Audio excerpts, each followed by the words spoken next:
তারিখ 24শে অগস্ট 6টা জেলার 18টা আসনের উপরে আমরা আলোচনা করেছি, তাদের মতামত শুনেছি। 25 অগস্ট 9টা জেলার উপরে 20টা আসন নিয়ে আমরা আলোচনা শুনেছি। 26 তারিখে আমরা শুনেছি 6টা জেলার 28টা আসন নিয়ে, আর আজ 27 তারিখ শুনেছি 12টা জেলার 18টা আসন নিয়ে।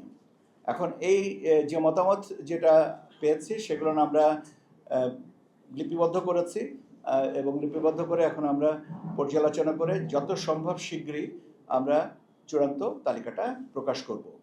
এখানে বলে রাখা ভালো যে পক্ষে এবং বিপক্ষে আমরা এখানে যেটা হয়েছিল যে পক্ষে অনেকে বলেছেন, বিপক্ষে আমরা মূলত আপত্তিটা আগে শুনেছি এবং আপত্তির ক্ষেত্রে যে প্রস্তাবনাটা এসছে সেটার পক্ষে, সেটার বিপক্ষে বা আমরা যে গেজেটটা করেছি সেটার পক্ষে ও আমরা কথা শুনেছি।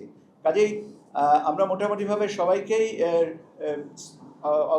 মানে অ্যাকোমোডেট করার চেষ্টা করেছি, কিন্তু সময়ের স্বল্পতা ছিল আর একই বিষয়ের উপরে একাধিক আবেদন ছিল এবং একই বিষয়ের উপরে যেন বারবার কেউ না বলেন সে অনুরোধটা আমরা সবার কাছে রেখেছিলাম এবং আমি সবচেয়ে মানে আন্তরিকতার সাথে কৃতজ্ঞতার সাথে সবাই বলতে চাই যে আমাদের এই অনুরোধটা যারা শুনানিতে এসেছিলেন তারা রক্ষা করেছেন। এই হচ্ছে আমাদের আপডেট। এই মুহূর্তে আমরা আরও কিছু কাজ করছি এবং আমি মনে করি যে হয়তো আগামীকালকে আপনাদেরকে আরও কিছু বাড়তি তথ্য দেওয়ার সুযোগ পাবো। আমরা যে কর্মপরিকল্পনাটা করেছি সে কর্মপরিকল্পনাটা আপনাদেরকে জানাবো। আচ্ছা,